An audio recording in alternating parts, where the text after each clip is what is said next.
उधर गोरखपुर में मकर संक्रांति का पर्व गुरुवार को उल्लासपूर्वक मनाया गया, जहां एक और मुख्यमंत्री योगी आदित्यनाथ ने गोरखनाथ मंदिर में खिचड़ी चढ़ाई। वहीं दूसरी ओर चिल्लूपार के विधायक राजेश त्रिपाठी ने खिचड़ी सहभोज का आयोजन किया।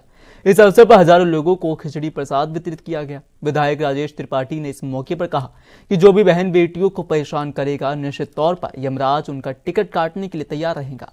एएनबी न्यूज ने विधायक से खिचड़ी सहभोज और अपराध को लेकर खास बातचीत की।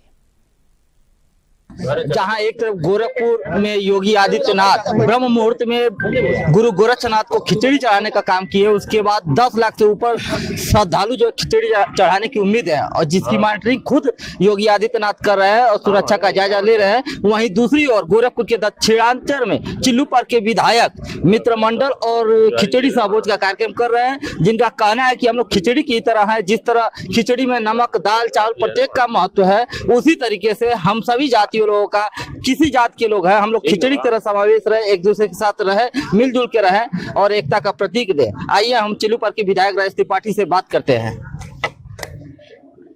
जहां योगी आदित्यनाथ जो है खिचड़ी चढ़ाने का कार्य कर रहे हैं गोरखनाथ मंदिर में, आप खिचड़ी सहभोज का कार्यक्रम कर रहे हैं, क्या कहेंगे इस पर? बिल्कुल, हम सनातनी लोग हैं और हमारे गुरुदेव और उत्तर प्रदेश के मुख्यमंत्री माननीय योगी आदित्यनाथ जी महाराज के गोरक्ष पीठाधीश्वर हैं और उनके नेतृत्व में आज गुरु गोरक्षनाथ बाबा को खिचड़ी चढ़ाई जा रही है। हम भी अभी यहाँ से निकलेंगे, जाएंगे तो बाबा को खिचड़ी चढ़ाएंगे और अपने गुरुदेव और मुख्यमंत्री जी का प्रणाम करेंगे। पिछले कई दशक से हम लोग यहाँ पर चिल्लूपार में मित्र मिलन समारोह और खिचड़ी सहभोज का कार्यक्रम करते आ रहे हैं। इसमें हमारे सभी जितने मित्र हैं, चाहे वो किसी भी जाति के हैं, किसी भी धर्म के हैं, किसी भी वर्ग के हैं, किसी भी राजनीतिक दल के हैं, ये इस कार्यक्रम में जो है वो राजेश त्रिपाठी मित्र मंडल ये आयोजित करता है कार्यक्रम। इसमें सभी दलों के, सभी गांव के, जातियों के मित्र जो है हम लोग इकट्ठा होते हैं, एक दूसरे को शुभकामना देते हैं, एक दूसरे के मान सम्मान विकास के लिए वचनबद्ध होते हैं, संकल्पबद्ध होते हैं, एक दूसरे के सम्मान की रक्षा के लिए और एक दूसरे के विकास के लिए और इसके साथ साथ उसके गांव के विकास के लिए। और साथ में हम लोग खिचड़ी और धुंधा तिरवा जो हमारी पुरातन विरासत है, उस विरासत का भी हम लोग सम्मान करते हैं और धुंधा तिरवा के साथ भोज भात लिप्त करते हैं, देते हैं और खिचड़ी हम लोग अपने मित्रों को खिलाते हैं। खुद मैं परोसता हूँ, अपने मित्रों को देता हूँ, खाते हैं लोग। और ये एक प्रतीक है कि हम लोग समाज में सभी जातियों का अपना महत्व है, सभी जातियों का अपना सम्मान है।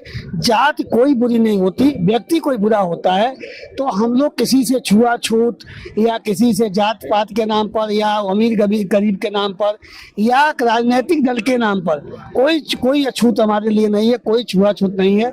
हम सभी एक हैं, समाज में मिल बैठ करके और समाज को, अपने चिल्लूपार क्षेत्र को कैसे आगे बढ़ाएं, अपने चिल्लूपार क्षेत्र में गुंडे मवाली आतंकवादी माफिया इस तरह के लोगों को पनपने न दें और समाज में सब और सज्जन लोगों का बोलबाला रहे।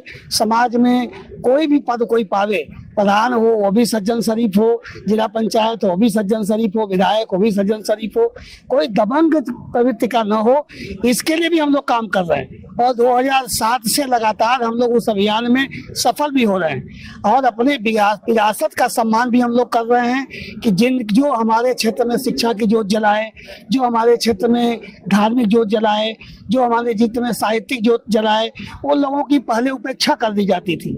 उन लोगों को भी ढूंढ ढूंढ के हम लोग सम्मान कर रहे हैं और करा रहे हैं और अब तो विरोधियों को भी मजबूर कर रहे हैं कि जिन लोगों ने अपमान किया था विरासत का और ऐसे महापुरुषों का, उन्हें मजबूर कर दिया है चिल्लूपार क्षेत्र की जनता ने कि वह भी अब अपने बुजुर्गों का, जिनकी वजह से लोग स्थापित हैं, उनका सम्मान करना सीखें और लोग सीखना शुरू कर दिए हैं। तो ये हमारे मित्रों की विजय है कि जिस विरासत के सम्मान की लड़ाई, जिस विकास की लड़ाई 2007 में चिल्लूपार में शुरू हुई, अब विरोधी भी उसका कायल हुआ है और वह भी मजबूर हुआ है अपनी विरासत का सम्मान करने के लिए।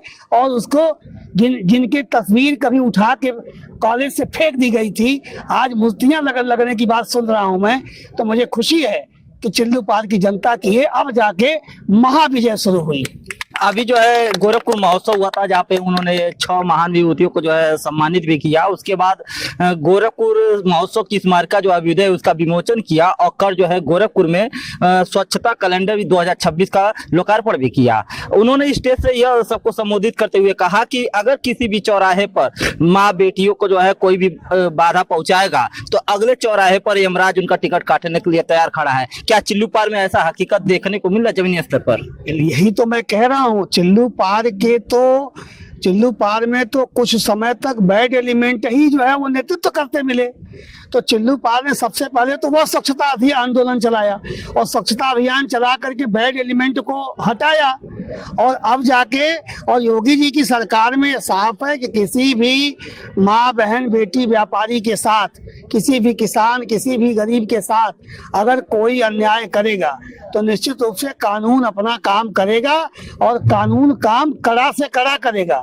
जहां आवश्यकता होगी उसे जेल भेजा जाएगा, जहां आवश्यकता होगी वहां बुलडोजर भी चलेगा। और अगर कोई नहीं माना और हमारे पुलिस कर्मियों पर गोली चलाएगा, बेटी बहनों पे हाथ डालेगा, तो बिल्कुल योगी जी का संदेश है कि यमराज भी अगले दरवाजे पर उसको मिलेंगे, इंतजार करेंगे। अर्थात कानून का राज हो, शरीफ सज्जन का राज हो, मान सम्मान के साथ सभी जाति धर्म के लोग एक दूसरे की इज्जत करते हुए रहें, अपने अपने प्रतीकों का सम्मान करें, लेकिन किसी की जमीन कब्जा ना करें, किसी की बहन बेटी कब्जा ना करें, किसी का जो है वो स्वाभिमान से खिलवाड़ न करें।